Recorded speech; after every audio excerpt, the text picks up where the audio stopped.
လက်ရှိချိန် Premier League ၄ ပွဲကစားပြီးတဲ့အချိန်မှာပေးကိုအနည်းဆုံးတကူဒါအပြင်ကိုတွင်းကိုအများဆုံးကိုရှိနေတဲ့အသင်းကိုတွားကြည့်မယ်ဆိုလို့ရှိရင် Arsenal အသင်းတစ်သင်းနဲ့ကိုပဲမြင်ရလိမ့်မယ်ပြောချင်တာက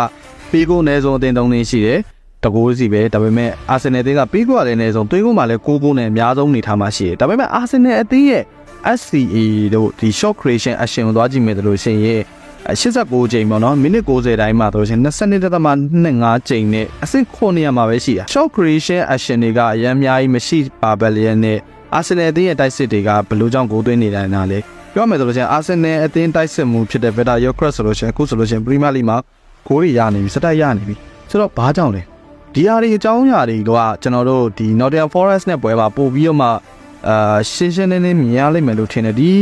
အကြောင်းအရာကအာတီတာဘုံတော်ပွဲလည်းမဟုတ်တယ်လို့အာဆင်နယ်အသင်းဘယ်လိုကစားနေရလဲဆိုတာကိုတီးမိခေါင်းမိယုံတော့ပဲရှိမှာဒါပေမဲ့ပြီးခဲ့တဲ့အတိတ်ကာလမှာကြံနေခဲ့တဲ့အာဆင်နယ်အသင်းရဲ့ကစားနေတဲ့ဟန်နေတော်တော်များများကိုဒီဟာဒီမှာအာတီတာအနေနဲ့ပြောင်းလဲနိုင်လိမ့်မယ်လို့ယူဆတယ်အာဆင်နယ်အသင်းအနေနဲ့ပောက်ကွဲနိုင်လိမ့်မယ်ပေါ့ဆိုတော့ဒီအကြောင်းအရာတွေကို Nottingham Forest နဲ့ပွဲမှာမြင်ရတယ်ဆိုတော့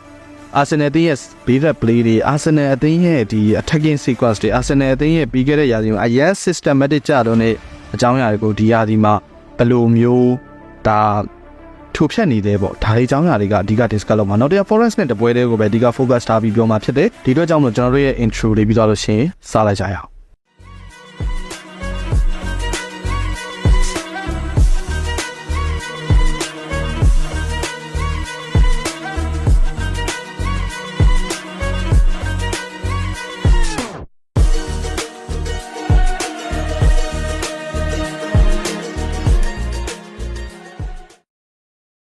်ကျွန်တော်တို့ intro မှာလည်းအရင်ကြီးရှင်းနေတော့ဗျ။ဘာလဲဆိုတော့ Arsenal အသင်းကနောက်ဆုံးပြီးခဲ့တဲ့ရာသီတွေမှာဆိုလို့ရှိရင် Arsenal အသင်းရဲ့အိမ်ကွင်းအားနေပါတယ်။ Arsenal အသင်းကအိမ်ကွင်းမှာတွင်းဂိုးတွေများများလိုအပ်နေပါတယ်။ဆိုတော့အကြောင်းအရာကိုကျွန်တော်နောက်ဆုံး Arsenal အသင်းရဲ့ဗီဒီယိုတစ်ပုဒ်အနေနဲ့တင်ဆက်ပေးပြီးသွားပြီ။ဆိုတော့ Arsenal အသင်းကဒီရာသီမှာအိမ်ကွင်းမှာဒီထက်ပိုပြီး strong ဖြစ်ဖို့လိုနေတယ်လို့ပြောနေတဲ့အချိန်မှာ Arsenal အသင်းက Nottingham Forest နဲ့ပွဲမှာတိုက်စစ်3ယောက်စလုံးကလုံးဝအသစ်တွေပွဲထွက်လာတယ်။တိုက်စစ်3ယောက်မှာဆိုလို့ရှိရင် Eze ပြီးတော့ရှင် Victor Gyokeres ဒါအပြင်ကိုနောက်ထပ်က Madueke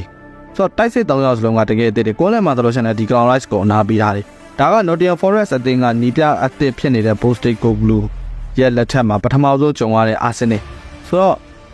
့တော်တော်လေးစောင့်ကြည့်ဖြစ်တယ်ပေါ့နော်ဘာလို့လဲဆိုတော့ Postecoglou ဘာလို့မလဲပေါ့ Postecoglou အရင် Tottenham Hotspur မှာတော့ highlight defense ကိုရန်တင်တယ်ဒါအပြင်ကို present နေရန်ပေးတယ်ဒီပထမဆုံးပွဲမှာတော့လုံးနိုင်လိမ့်မယ်လို့တော့မမြင်ဘူးဒါပေမဲ့သူဘာတွေစမ်းသစ်မလဲဆိုတာကိုသိချင်တာဆိုတော့အဲ့လိုသိချင်တဲ့အတွက်ကြောင့်မလို့ကြည့်မိတယ်ကြည့်မိတဲ့အချိန်မှာ Arsenal အသင်းရဲ့ကစားတဲ့ဟောင်းက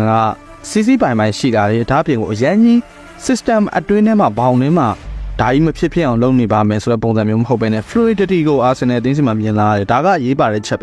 ဲဒီရာဒီမှာ Arsenal အသင်းကတွင်းကိုအများဆုံး Premier League မှာတွင်းကိုအများဆုံးအသင်းဖြစ်နေသည့်တိုင်အောင် Arsenal အသင်းရဲ့ SCA ဆိုတဲ့ short creation action တွေက80နဲ့မှ9ချိန်ပဲရှိတယ်ဒါက22.25ပေါ့နော်မိနစ်90တိုင်းမှာ22ချိန်လောက်ပဲလောက်ထားတဲ့အနေထားအဲ့ဒါကအာဆင်နယ်အသင်းကတွင်းကိုအများကြီးမြင်ရနိုင်ဘူးဆိုတဲ့အဓိပ္ပာယ်ကိုရည်ညွှန်းနေအချက်လက်ရ data ရပါတော့ဒါအပြင်ကို HG မှာသွားကြည့်မယ်ဆိုလို့ရှိရင်လည်းအာဆင်နယ်အသင်းက 6.2 ပဲရှိသေးတယ်ဒါပေမဲ့အာဆင်နယ်အသင်းတွင်းထားတာတွင်းကို9အဲ့တော့အာဆင်နယ်အသင်းရဲ့ဒီ expected goal နဲ့ပြောရမယ်ဆိုလို့ရှိရင်အာဆင်နယ်အသင်းကတိုက်စစ်က over performance ပြနေတာplus 2.8 ရှိတယ်ဆိုတော့ဒီလိုတိုက်စစ်က over performance ပြနေအောင်လို့အရေးပါတဲ့ချက်ကပါလဲဆိုတော့ GCA goal creation action Arsenal တွေက goal creation action တွေမှာတော်တော်လေးကောင်းလာတယ်ဆိုတော့ဒီအကြောင်းအရာကိုပြောဖို့အတွက်ဆိုလို့ရှိရင်အရင်ဆုံး Nottingham Forest နဲ့ပွဲမှာ Arsenal ဘယ်လိုကစားလဲဆိုတဲ့အကြောင်းအရာကိုထိတ်ဆုံးကနေပြောရလိမ့်မယ်လို့ထင်တယ်Arsenal အသင်းဒီလို goal အများကြီးရတာကလည်း league နဲ့ပွဲကအကြောင်းအရာတွေပါတယ်ဆိုတော့ညာလေ Arsenal အသင်းအနေနဲ့ဒီရာဒီမှာသူတို့ရဲ့ဘောင်တွေကနေဘယ်လိုမျိုးတစ်ခါတည်းမှာကျွံထွက်ပြီးကစားနေတယ်လဲဆိုတော့ကိုရှင်းရှင်းလင်းလင်းမြင်နိုင်ဖို့တော့ကဒီ Nottingham Forest နဲ့ပွဲကဒါအတိတာရလို့ပဲပြောရလိမ့်မယ်အဲ့တော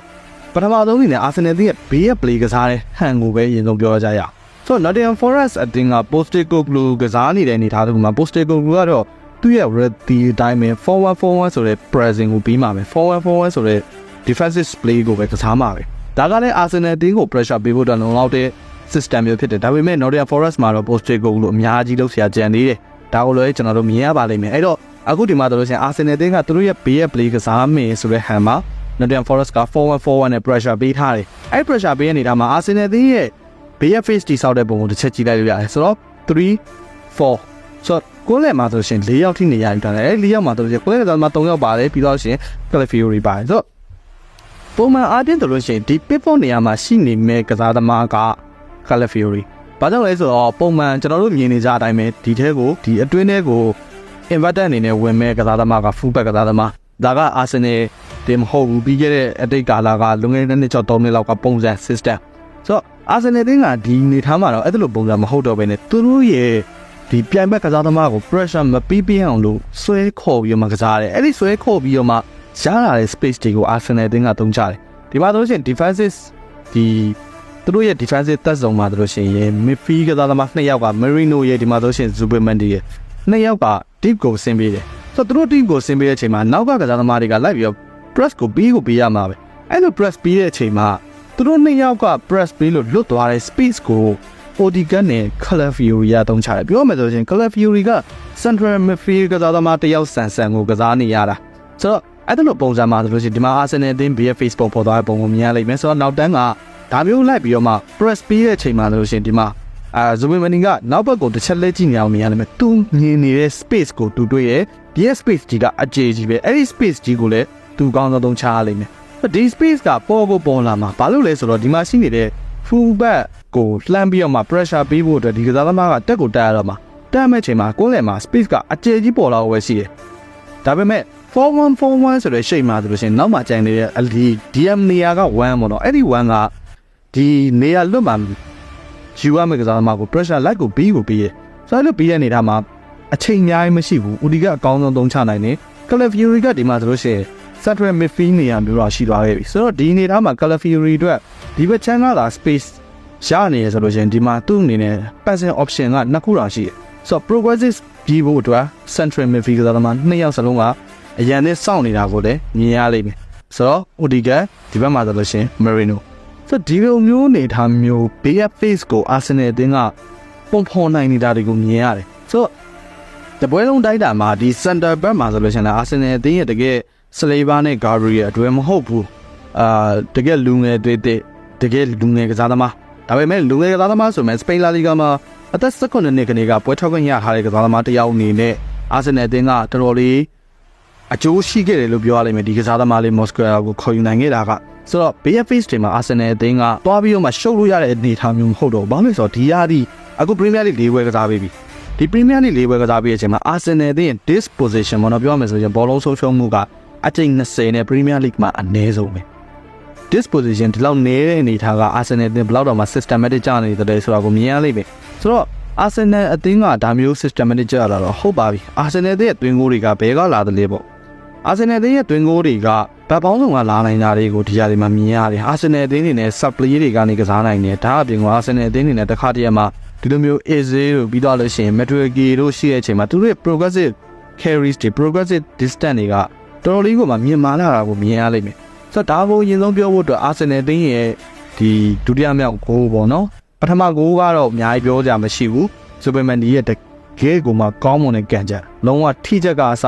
ပြည့်ချင်ကြမရှိတဲ့အနေထားမျိုးကို Arsenal အသင်းကဥဆောင်ဝင်ရခဲ့တာဆိုတော့ဒုတိယမြောက်ဂိုးမှာဆိုလို့ရှိရင် Calafiori ကအတွင်းထဲကိုဝင်ထားတယ်အတွင်းထဲကိုဝင်ထားတဲ့အချိန်မှာ Arsenal အသင်းရဲ့ BFF ဟန်မှာဆိုလို့ရှိရင် midfield ကစားသမား3ယောက်ကိုလည်းဒီမှာဆိုရှင်မြင်ရလိမ့်မယ်ဒီ3ယောက်ကထုံးစံတိုင်းပဲဒီ 4-1-4-1 ဆိုတဲ့ shape မှာဒီ